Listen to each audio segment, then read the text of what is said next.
بسم اللہ الرحمن الرحیم۔ السلام علیکم، میرا نام ہے ذیشان عثمانی۔ آج کی ویڈیو کا ٹاپک ہے عشق کے صدقے۔ ہوا یوں کہ میری ملاقات ہوئی میرے دوست عبداللہ سے، تو میں نے اس کو بولا کہ یار رمضان آنے والے ہیں، رمضان کی تیاری کس طرح کریں۔ اس سے کچھ باتیں بتائیں، وہ انشاءاللہ کسی اور ویڈیو میں آپ سے عرض کروں گا، لیکن ایک بڑی انٹرسٹنگ سی وہ سائٹ کے اوپر ڈسکشن نکل گئی۔ تو کہنے لگا کہ میں کہا رمضان کی وہ زکوٰۃ کیلکولیٹ کرنی ہے، رمضان آ رہے ہیں، سال میں نکالنی ہوتی ہے۔ تو کہنے لگا عشق کی زکوٰۃ نکالی ہے، عشق کا صدقہ دیا ہے۔ تو میں نے پوچھا عشق کا صدقہ کیا ہوتا ہے، عشق کی زکوٰۃ کیا ہوتی ہے؟ تو کہنے لگا درد، جو درد ہے نا وہ عشق کی زکوٰۃ ہے، وہ عشق کا صدقہ ہے۔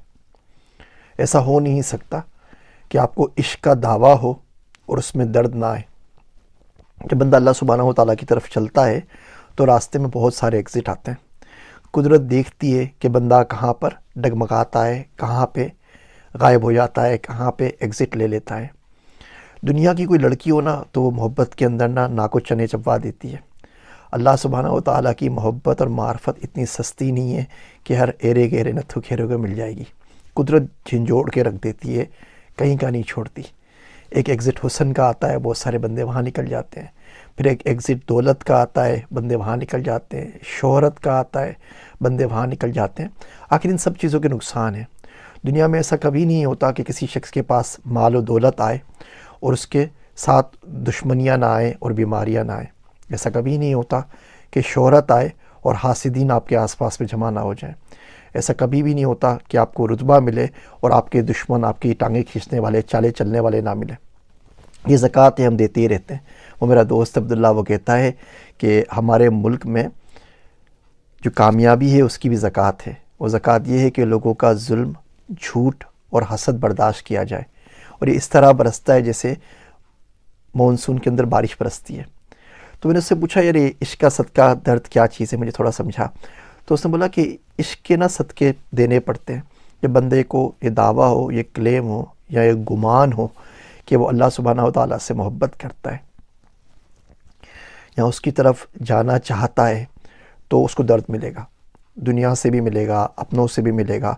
ایگزام اسی کا لیا جاتا ہے نا جو بچہ کلاس میں بیٹھا ہو۔ جو بچہ کلاس میں بیٹھا ہی نہیں ہو، پورے سال آیا نہیں، اس کا ٹیسٹ کیسے، کوئی اس کا ٹیسٹ لیتا؟ اس کا ٹیسٹ نہیں لیتا، اس کا اس اسکول میں ایڈمیشن ہی نہیں ہوا۔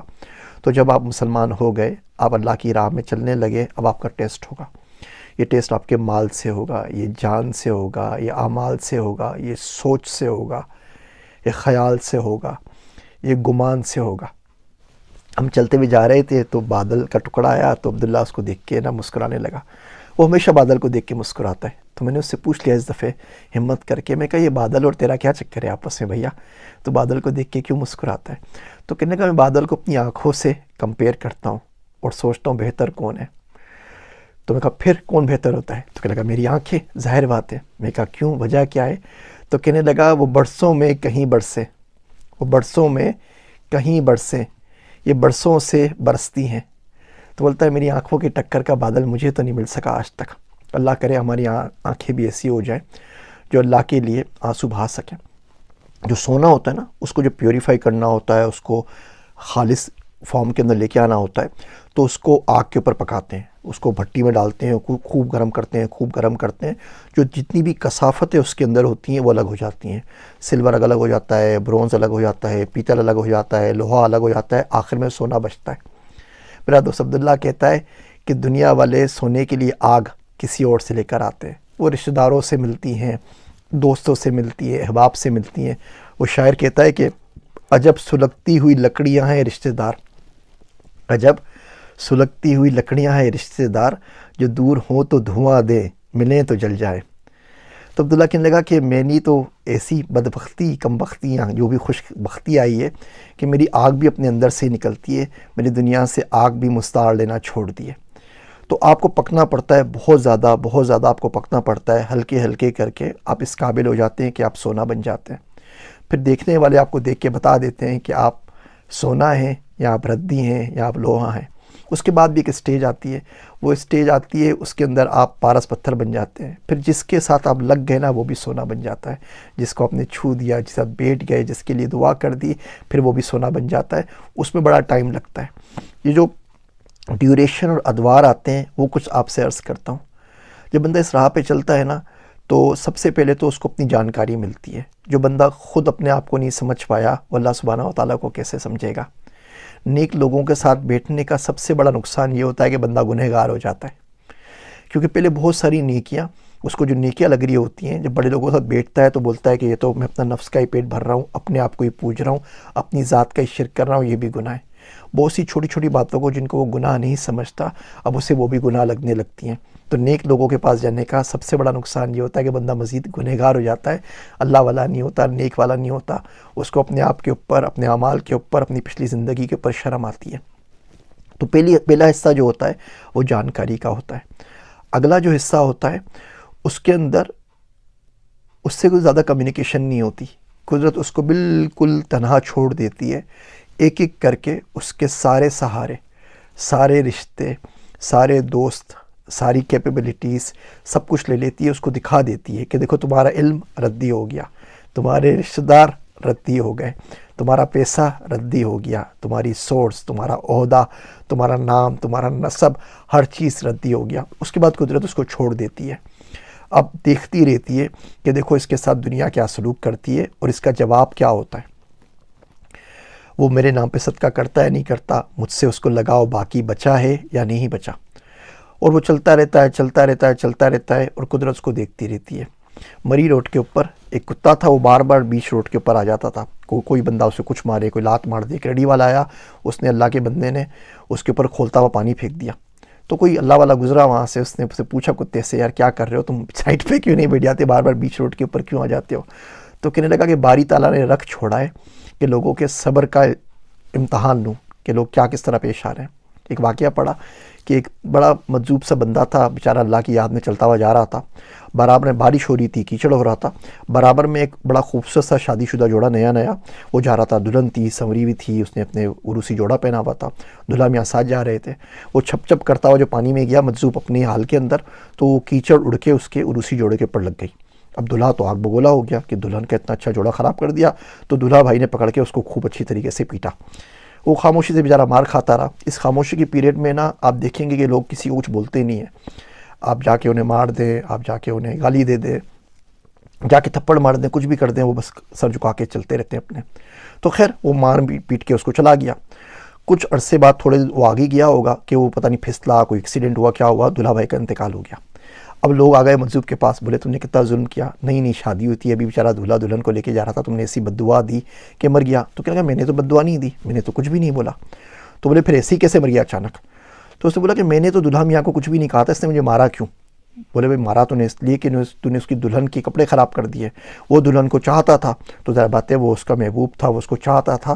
تو اس کے چاہنے والے کو مارے گا تو جواب میں تجھے مارے گا نہیں تو اور کیا کرے گا اگر اس کے ساتھ کچھ ظلم کرے گا تو کہنے لگا کہ ہو سکتا ہے مجھے بھی کوئی چاہتا ہو، میں نے تو کچھ نہیں کیا.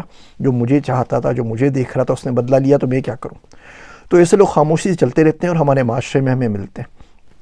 اور بڑا محتاط رہنا چاہیے. دیکھیے جدائی ہے نا، یہ جدائی شور لے کر آتی ہے، یہ کمپلینس لے کر آتی ہے، شکایتیں لے کر آتی ہے، چیخو پکار لے کر آتی ہے، سب کچھ لے کر آتی ہے. قربت میں چپ ہے. جب بندہ جو قریب ہو جائے نا اسے چپ لگ جاتی ہے، پھر وہ زیادہ بول نہیں پاتا. یہ چپ اور خاموش لوگ مل جائیں زندگی میں کبھی، ان سے دعا کروا لیں. کرتے ہیں تو اچھی بات، نہیں کرتے ہیں تو بھی اچھی بات، لیکن ان کو کچھ کہنا نہیں چاہیے. ہلکے ہلکے ہلکے ہلکے ان کے ساتھ چلتے رہنا چاہیے، یا ان کو ان کے راستے پہ چھوڑ دیجئے، کم سے کم ان کو تنگ نہ کریں. وہ میرا دوست عبداللہ کہتا ہے کہ کسی دن کوئی اللہ والا آپ کی زبان کے شر کے نیچے آ گیا نا تو آہوں کے حصار میں دعائیں راکھ کر دے گا. یہ بڑی مشکل چیزیں ہوتی ہیں، مشکل سمجھ میں آتی ہیں، لیکن ان لوگوں کا بڑا خیال رکھا کریں. تو ہم بات کر رہے تھے عشق صدقے کی. تو ابھی رمضان دیکھے آ رہے ہیں، تو آپ دیکھیں کہ آپ زندگی میں کس چیز کا صدقہ کریں گے، کیا لینے کے لیے. کوئی ایک دعا پکڑ لیں اور بولے اللہ میاں بس یہ دعا اس رمضان میں پوری ہو جائے. میں نے عبداللہ سے پوچھا اس رمضان میں کیا دعا مانگنی ہے خاص؟ تو کہنے لگا کہ یار پیسہ بڑا اچھا لگتا ہے، اس رمضان میں کوشش کر کے دعا مانگوں گا اللہ پیسے کی محبت دل سے نکل جائے. ابھی رمضان آنے والے نا 10-12 دن ہیں، شعبان کے 10 دن میرے خیال سے آج 15 16 18 شعبان ہو جائے گی.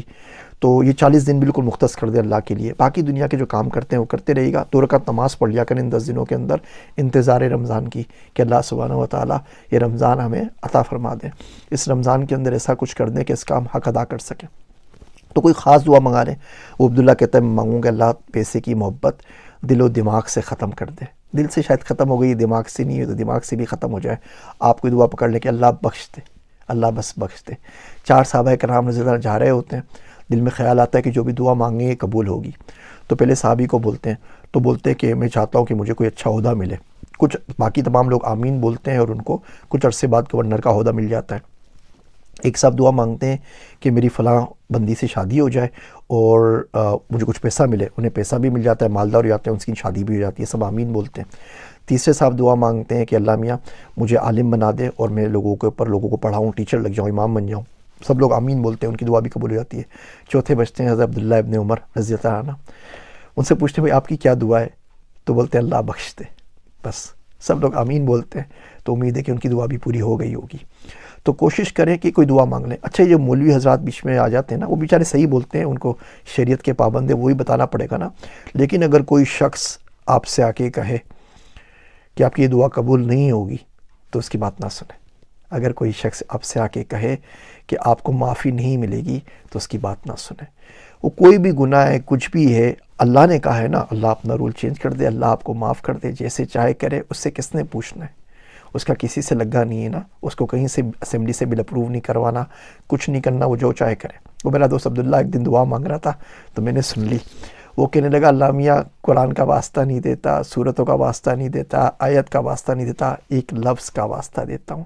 تو نے کہا ہے نا الا من تابا، کہ میں تمہیں سزا دوں گا اگر تم کرو گے تو یہ سزا دوں گا، یہ سزا دوں گا، جہنم میں ڈال دوں گا، یہ کروں گا، وہ کروں گا. ساری باتیں کی.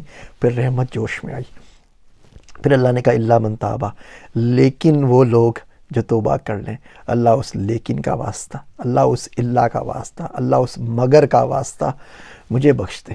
تو رچ کے مانگے جائیں. جو بول رہا ہے بولتے رہیے. زندگی بھر کوئی نہ کوئی گناہ ہماری زندگی میں ہوتا ہے جو ہمیں کھا جاتا ہے. بہت ساری حرام ریلیشن شپس ہوتی ہیں اور ہم لوگ اس لیے نہیں چھوڑتے کہ سامنے والی کا کیا ہوگا یا سامنے والے کا کیا ہوگا، وہ روئے گا، پریشان ہوگا. آپ کی ذمہ داری نہیں ہے. آپ کے اوپر حق ہے اللہ سبحانہ و تعالیٰ کا کہ اس کے لیے اس محبت کو صدقہ کر دیجئے، اس کے لیے اس محبت کو چھوڑ دیجئے، ورنہ وہ آپ کو رسوا کر دے گی. دین تو برباد ہونا ہی ہونا ہے، دنیا بھی کہیں کی نہیں بچے گی. تو رچ کے مانگتے رہیں اللہ یہ حرام ریلیشن شپ ختم ہو جائے. اللہ میں ٹائم کو صحیح استعمال کرنے لگوں. اللہ سائیں میری آنکھیں بادلوں کی جیسی کر دے. میرے پاک پروردگار میرے دل کو نرم کر دے. اللہ مجھے قرآن سکھا دے. اللہ پیسے کی محبت ختم کر دے. اللہ ان دنیا کی چیزوں سے میں بیزار ہو جاؤں. اللہ اپنی معرفت نصیب فرما. بہت ساری چیزیں ہیں. اللہ میاں دعا مانگنا بھول گیا ہوں، دعا مانگنا سکھا دے. ایک کوئی موٹی سی دعا پکڑ لیں اور رٹتے جائیں، مانگتے جائیں اتنا کہ لوگ بولیں کہ بھیا بندہ پاگل ہو گیا ہے. تو یہ عشق کا صدقہ، عشق کی زکوٰۃ اس رمضان میں ضرور دیجیے گا. وہ شاعر نے بڑی پیاری بات بولی ہے کہ رقص توبہ کرے جام دل اور میں، رقص توبہ کریں جام دل اور میں، رند پیتے رہیں شیخ جلتا رہے. عشق میں زندگی کا مزہ ہے یہی، عاشق زار پہلو عشق میں زندگی کا مزہ ہے یہی، عاشق زار پہلو بدلتا رہے. یوں ہی گھڑیاں شب غم کی کٹتی رہیں، یاد آتے رہو دل بہلتا رہے. زندگی ہے ہماری تمہارا کرم، تم رہو مہرباں تو نہیں کوئی غم. ہم سے بدلو نہ تم سے بدلے نہ ہم، روز چاہے زمانہ بدلتا رہے. اس رمضان میں میرے واسطے دعا کیجیے گا. میں ہوں آپ سب کا ذیشان عثمانی.